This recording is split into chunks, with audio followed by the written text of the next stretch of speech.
مرحبا وأهلا بكم في برنامج داخل واشنطن. معكم مضيفكم روبرت ساتلوف. سميت العبودية الخطيئة الأصلية لأمريكا، وقد ظل تحدي تحسين العلاقات العنصرية بين الأمريكيين البيض والسود موضوعا لم يتوقف الحديث عنه في مضمار السياسة الأمريكية منذ تحرير العبيد قبل أكثر من 150 عاما.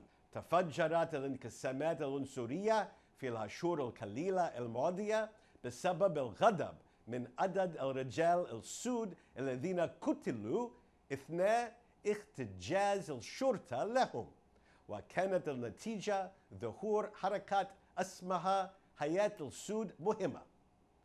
بالنسبة لبعض الأمريكيين ساعدت هذه الحركة في تركيز الانتباه على المشكلات التعصب وعدم المساواة المخفلة في نظامنا العدلي. وبالنسبة لغيرهم من الأمريكيين، هذه الحركة تغذي فقد الغضب والاستياء والانقسام بين الأمريكيين البيض والسود. لمناقشة أمر حركة حياة السود مهمة والعلاقات العنصرية في أمريكا اليوم، يسرني أن أرحب بعالم الاجتماع الشهير the Professor Rutledge Dennis.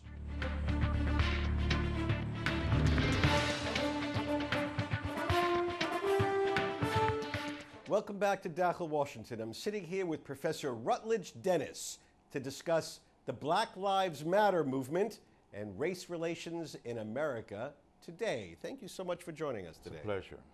So, Professor, what is the Black Lives Matter movement?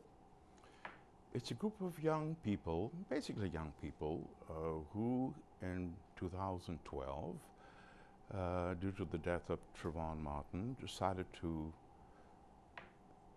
organize, ask those crucial questions, and to mobilize young people and America in order to change certain structural inequities in the United States.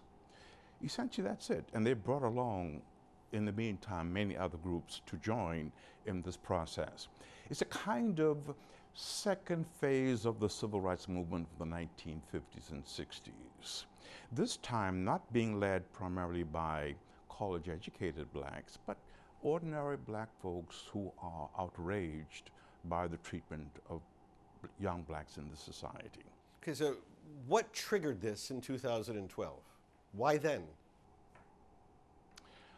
I think it's a matter of, there are several things. I think the massive unemployment in inner cities, the young men particularly, who are unemployed now, and there are issues.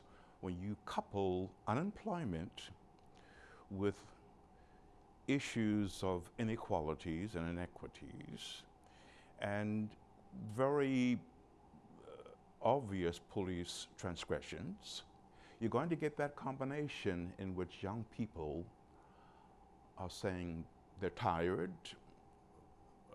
What is the society doing for us?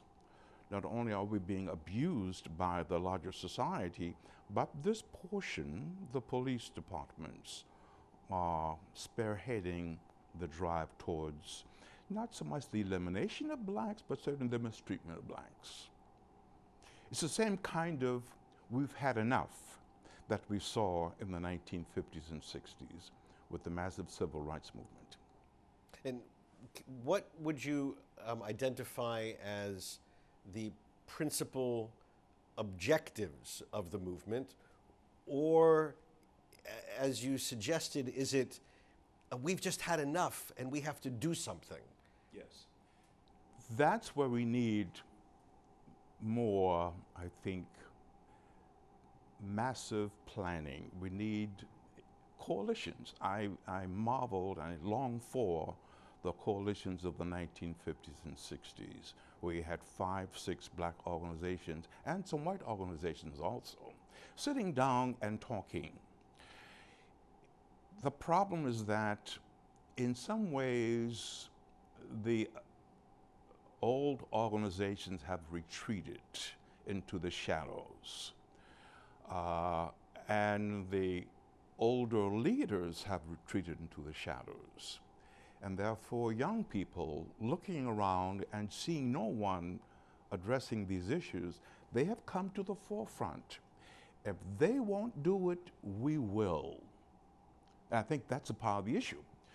And it's made it a generalized problem because, unlike the 1950s and 60s, where we were trying to desegregate the schools, hotels, beaches, and other issues, this is a generalized anger focused primarily on the police, and a generalized perception of structural racism that is often more difficult to attack.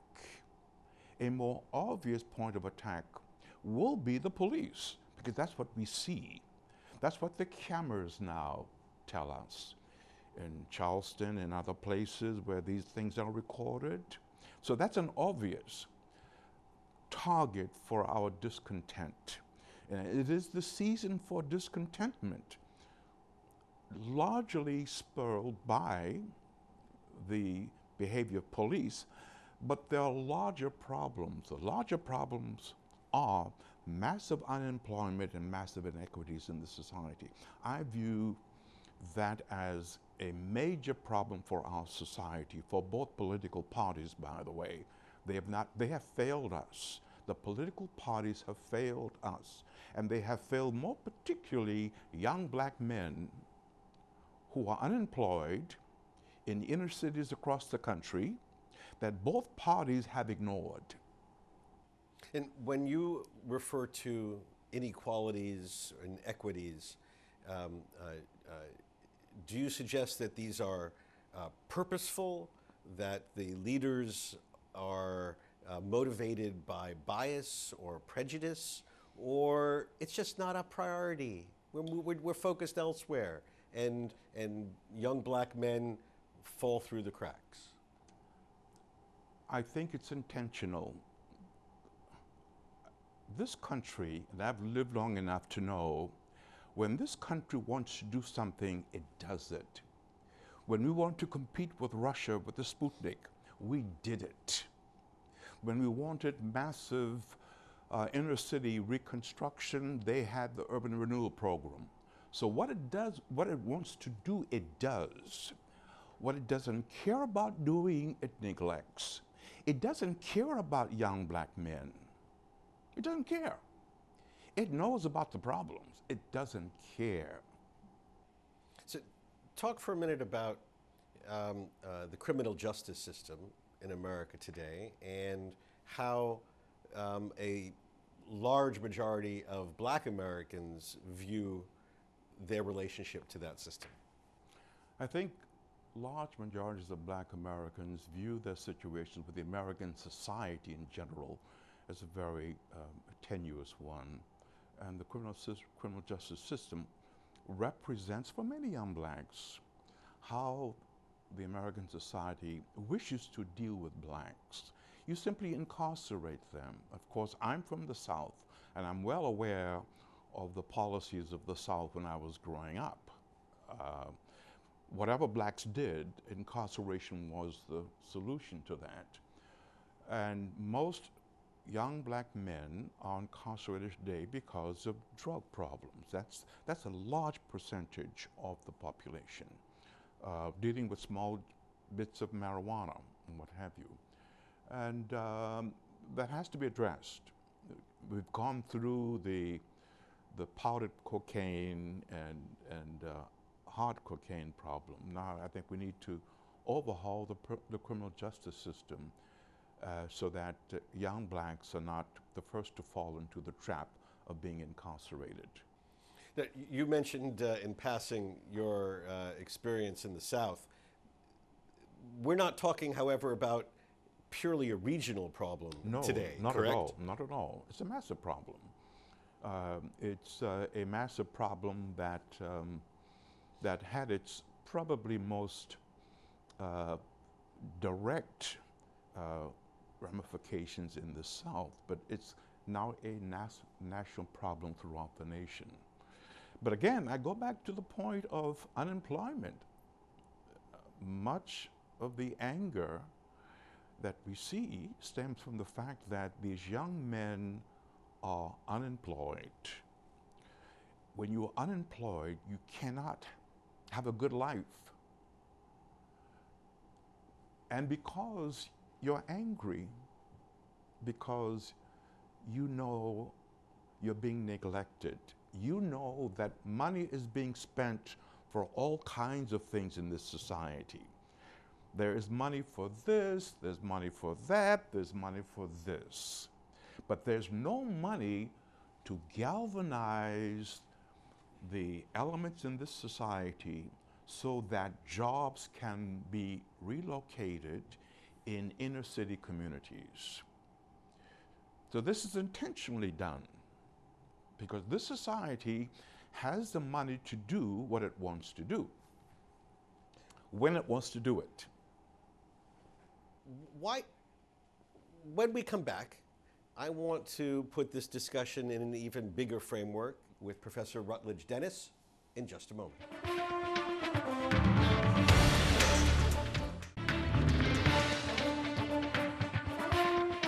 Our guest today is Professor Rutledge Dennis. Professor Dennis is Professor of Sociology and Anthropology at George Mason University in Northern Virginia. Previously, he was the first director of African American Studies at Virginia Commonwealth University in Richmond, where he taught for 21 years. An expert on race and ethnic studies, he is the editor, co-editor, and co-author of 9 books, including the 5-volume Encyclopedia of Race, Ethnicity, and Nationalism.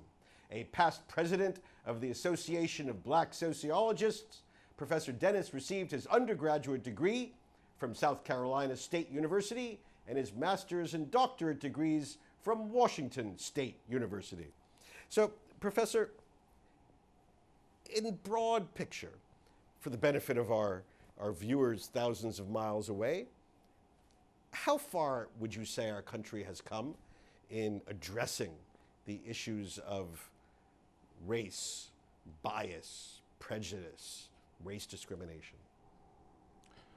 We've come some distance in addressing some of those issues. Don't forget, as I said, I'm from South Carolina. I'm from the South, and I grew up in segregation, segregated schools, churches, homes, etc.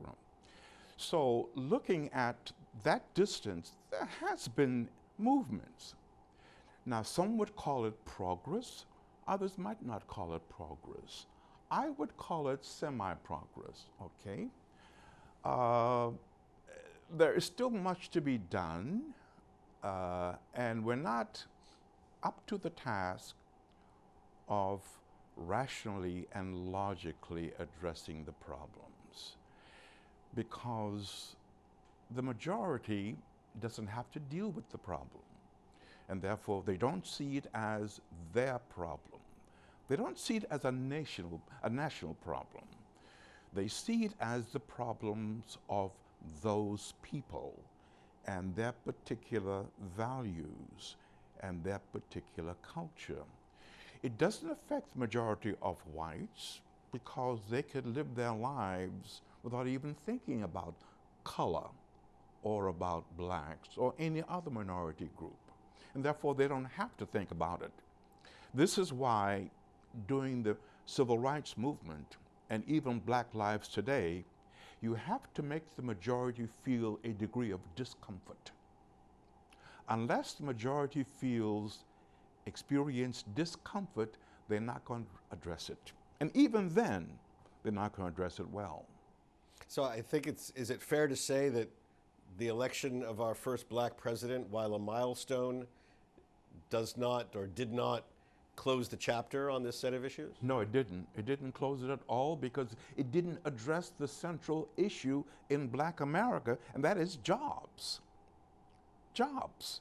In some American cities, almost half of the youth, young people from 18 to 25, and are not working. Think about that. That's a major issue that neither party has addressed. So we may have a black president, but there are still those lingering issues that the society has failed to address. Both parties, by the way, are guilty of not addressing it. So this is not a partisan issue. Both parties are guilty, the Democratic Party and the Republican Party.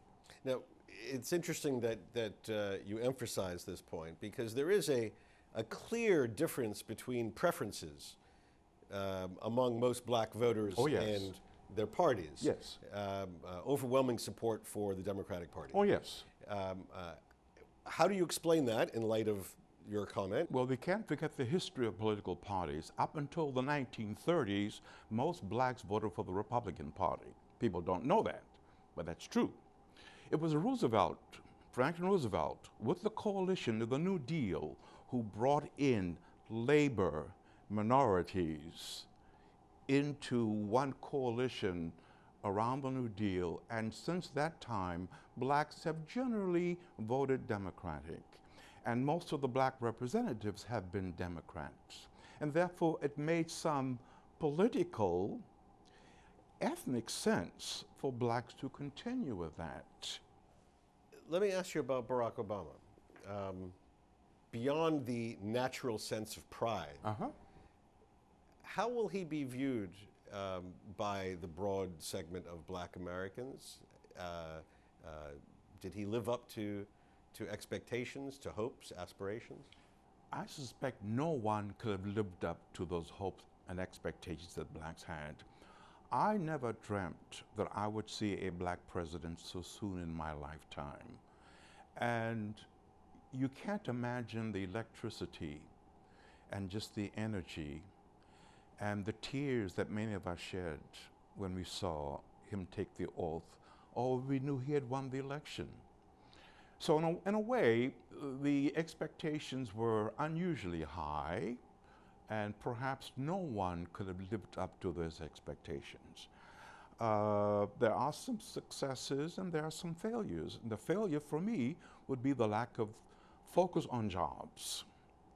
Black America is still unemployed where it was when he took office. The needle has not moved at all on that score. And unfortunately, no one really focused on that in the past 8 years, as I think should have been the case. To me, this is the one drawback that I see. But in terms of the symbols, the symbol of having a black family in the White House and to see those young girls playing on the lawn was a great symbol for black America. But it did not, of course, solve some of the issues that black Americans have to contend with. When, over the last couple of years, one of the reactions one has heard to the Black Lives Matter movement among some whites is the phrase, well, but of course all lives matter. Not just black lives, all lives matter. And these two phrases often compete with each other, actually viewed as antagonistic with each other. Yeah. What is the, what's the dynamic here? In a philosophical, theoretical sense, all lives do matter, okay? In the specifics of this piece of time and place and space, it makes sense to emphasize the black part of that. It is not to say no other life matters, but we're saying, no other group has these problems at this point, and therefore it makes sense to focus on blacks. They're not shooting Hispanics, they're not shooting Jews, they're not shooting Muslims, they're not shooting a host of other minority groups. Only blacks are the victims of these kinds of crimes. And therefore, it makes sense to highlight the black part of the problem. Can you, when you put on your long-range thinking cap, can you anticipate the day when issues of race, bias, discrimination will only be read in history books in the United States? No, I will never envision the day. It has gone down. I'm thinking of my growing up in the 1950s in the South, so it has certainly abated to some extent. Will it disappear? No. It hasn't disappeared any place on earth. Why would it disappear here? Now, America began as a utopian dream, of course, but we know utopias never occur. And I expect blacks to have to struggle for the duration of the existence of the American empire. And it is an empire. I think we're going to have to struggle, along with those other groups in some coalition for justice and righteousness and honor and integrity. Professor, thank you so much for joining us in Dakhel, Washington. بهذا نصل إلى نهاية هذه الحلقة من برنامج داخل واشنطن. إذا كانت لديكم أي استفسارات أو تعليقات حول هذه الحلقة، وخاصة حول أثر السياسات العنصرية على انتخاباتنا الرئاسية، أرجو أن تراسلوني مباشرة على عنوان البريد الإلكتروني التالي insidewashington@elhura.com. معكم روبرت ساتلوف. شكرا لكم وإلى اللقاء.